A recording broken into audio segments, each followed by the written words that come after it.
반갑습니다. 5단원 환경문제와 관련된 내용 살펴보도록 하겠습니다. 전 지구적 차원에서의 환경문제 여러분들이 잘 알고 있는 몇 가지 짚어보도록 하겠습니다. 첫 번째로 지구온난화. 지구온난화의 심각성 여러분들 잘 알고 있죠. 뭐 때문에 벌어져요? 온실가스, 특히 이산화탄소량의 증가에 의해서 지구가 원래 가지고 있는 온실 효과가 더 증대되는 거예요. 그래서 기온이 점점 상승하게 되는 거죠. 기온이 상승하면 뭐가 녹아요? 네, 북극의 빙하가 녹아요. 그러면 뭐가 올라가요? 해수면이 상승해요. 해수면이 상승하면 해수면 위에 떠있던 낮은 고도의 그런 섬들이 어떻게 돼요? 다 바닷물에 잠기게 되죠. 그래서 심각한 문제다. 그래서 그걸 어떻게 해결할 거냐 하면서 이제 온실가스를 감축해야 된다. 그래서 온실가스를 어떻게 감축할 것인지 국가들이 어떻게 노력할 것인지를 담은 교토의정서가 체결되어서 지금 그런 온실가스 배출을 줄이기 위한 각 국가의 노력이 진행되고 있다.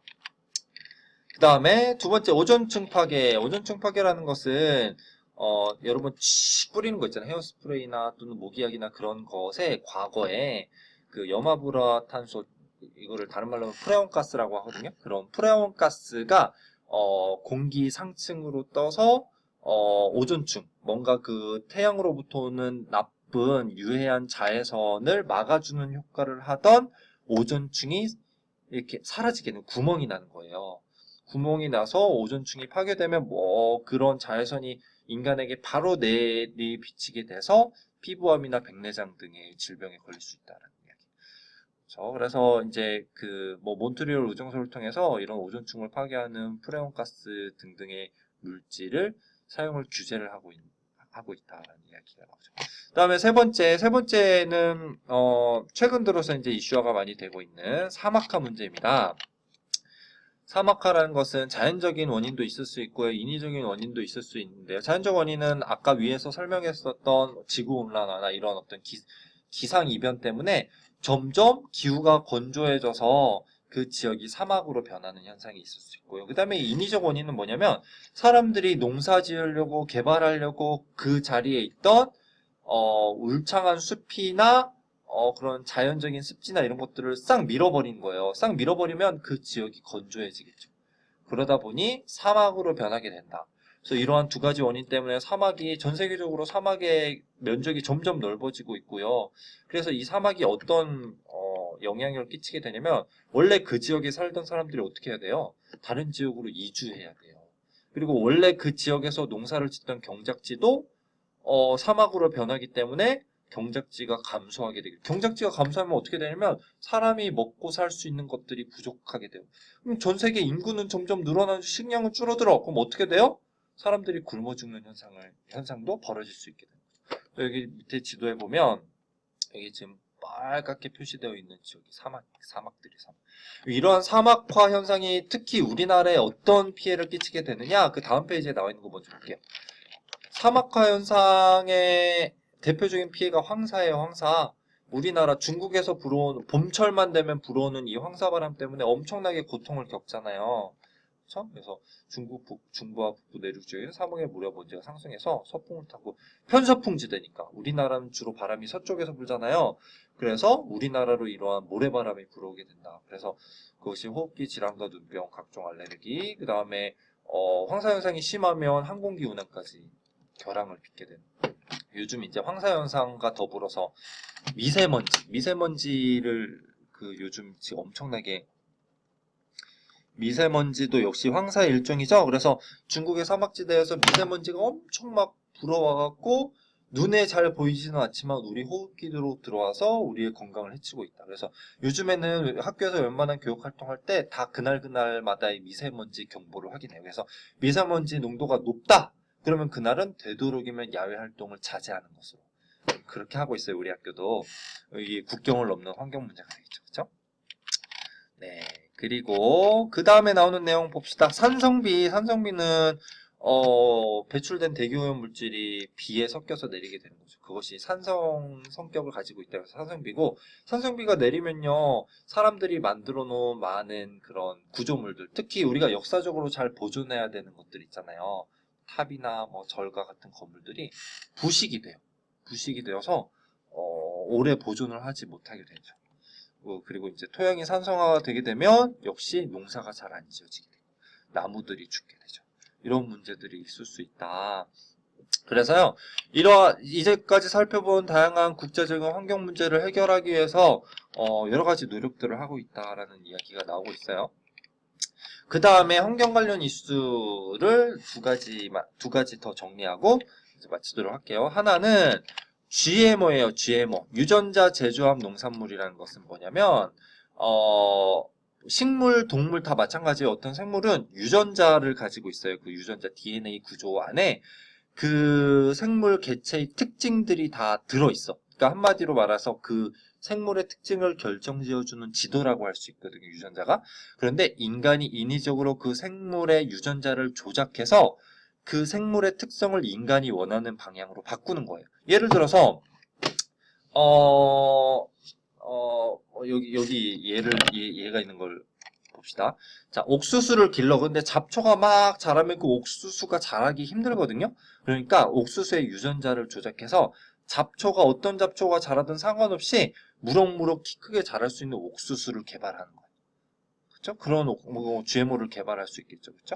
그다음에 잘 무르지 않 또 우리 토마토 같은 경우에는 뭐 이렇게 배송하는 과정에서 판매하는 과정에서 잘 무르게 되거든요. 그래서 잘 무르지 않는 단단한 토마토의 특징을 만들어내기 위해 토마토 유전자를 조작하는 거죠. 그렇죠? 그러한 것들을 GMO라고 하고 우리가 일상생활에서 먹는 것 중에서는 대표적으로 콩. 미국에서 수입하는 대부분의 콩과 옥수수는 대부분 GMO라고 보시면 돼요. 근데 그거를 가지고 뭐 식용유도 만들고 두부도 만들고 하는 거예요. 근데 이 GMO의 문제는 뭐냐면요. 이 GMO가 인간의 신체에 어떠한 나쁜 영향을 끼치는지에 대한 아무런 경험적인 자료, 증명 자료를 가지고 있지 못해요, 아직 인간이. 그러니까 뭐 앞으로 향후 몇십 년, 뭐 100년 이렇게 세월이 쌓이면 어떤 피해를 낳게 될지를 알게 될지는 모르겠지만 아직 GMO가 개발된 지 얼마 안 됐잖아요. 그렇기 때문에 이것이 인체에 어떤 악영향을 끼쳐서 인간이 이거를 GMO 식품을 이렇게 꾸준히 먹었을 때 20년, 30년 늙었을 때 할아버지 할머니가 되어서 내 인체가 어떻게 변화하게 될지에 대해서는 아무도 모르는 거예요. 그렇기 때문에 GMO가 위험하다, 위험하지 않다라는 논쟁이 지금 계속 가속화가 되는 거죠. 그 다음에 밑에 나오는 로컬 푸드와 푸드 마일리지 설명하겠습니다. 로컬 푸드는요, 로컬이 지역의, 지방의라는 뜻이잖아요. 그래서 로컬 푸드는 그 지역에서 나는 싱싱한 먹거리를 로컬 푸드라고 합니다. 우리 학교에서 먹는 뭐 떡맛떡이나 뭐 이런 것들 로컬 푸드라고 해서 우리가 열심히 먹고 있잖아요. 그래서 반경 50km 이내, 뭐 이 기준 달라질 수 있지만 어쨌든 핵심 뭐냐면 근거리, 가까운 거리에서 생산해내는 음식을 로컬 푸드라고 한다.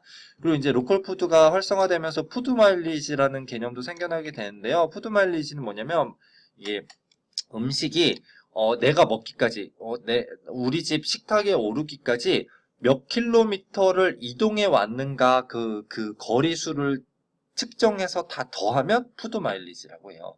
그래서 이동거리의 수송량을 곱한 값이라고 되어 있는데 그냥 그 개념만 알아두시면 돼요. 그래서 우리가 뭔가 음식을 먹을 때 그 푸드 마일리지가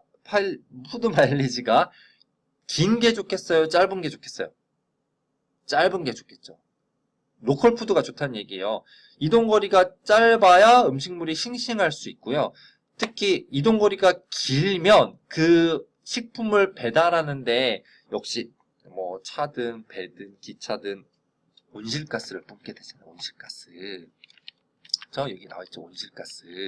그래서 이 온실가스의 양을 줄이기 위해서라도 푸드 마일리지가 짧은 식품을 먹는 것이 좋겠구나 라고 생각할 수 있는 거죠. 그렇죠? 설명은 여기까지 하고요. 자, 기출문제 한번 풀어보도록 하겠습니다. 작년도 문제 34번 앞에 있네요. 자, 잘 안 보이니까 이쪽으로 옮기겠습니다. 사회 수업의 한 장면입니다. A에 대한 오류 설명은 A. 옛날에는 흑빛 또는 토우라고 했답니다. 중국 지역에 있는 사막에서 우리나라로 뭔가 날아오는 거네요. 뭐죠? 황사현상이죠. 황사현상. 그러면 보기에서 황사현상과 맞는 설명 골라내면 됩니다. 황사현상. 장기간에 걸친 가뭄으로 건조 현상이 심화되어서 나타나는 것이다. 맞죠? 그쵸? 시기 주로 언제 일어나요? 황사현상? 봄철에 일어나요. 봄철. 틀리고 호흡기 질환, 눈병 발생, 정밀 부품 손상을 일으키죠. 맞고 그다음에 대책, 광풍 및 호우에 대비한 시설물 점검 찾죠. 이거는 태풍이나 장마가 일어날 때 대책이죠. 황사현상에 대한 대책이라고 보기 힘들죠. 그래서 황사현상과 관련된 보기 골라내면 기억 디귿이 되겠습니다. 그 다음에 재작년 문제 한번 보도록 할게요. 재작년 문제 36번. 36번. 자, 확대. 다시 제 얼굴 옮겨놓고 보도록 할게요. 그림은 최근 환경 문제가 나타나는 지역과 그 모습을 보여주는 것입니다. 지금 사진 보세요. 벌목을 하고 있어요. 인위적인 요인으로 어떻게 되고 있어요? 건조해졌어요. 사막이 됐어요. 특히 지금 B 지역 보면 아프리카 북부 지역에 사하라 사막이 넓게 분포해 있는 지역을 가리키고 있죠. 그렇죠? A 지역은 아마존 지대인데 여기 넓은 산림지대가 펼쳐져 있었는데 이렇게 나무를 베어서 점점 사막화가 되고 있는 현상을 보여줘요. 이 공통적인 현상은 사막화 현상을 가리키는 거겠죠. 보기에서 사막화 현상과 관련된 보기 골라내시면 되겠습니다. 대도시가 발달한다. 대도시 발달이랑 사막화라는 별로 관련이 없고요. 그 다음에 경작지 면적 변화하죠. 사막화가 진행이 되면 경작지 면적 줄어든다라고 제가 설명했었죠. 그 다음에 원주민들, 원래 그 지역에 살던 원주민들 지역적으로 이동해야겠죠. 그 다음에 건물 부식, 호수의 산성화 등이 발생하는 것은 산성비의 문제죠. 사막화의 문제 아니죠. 그래서 답은 니은 디귿 골라내시면 답이 되겠습니다. 자, 기출문제 풀이까지 끝냈고요. 오늘 5단원 환경문제에 대한 이야기들 마치도록 하겠습니다. 6단원에서 만나도록 할게요.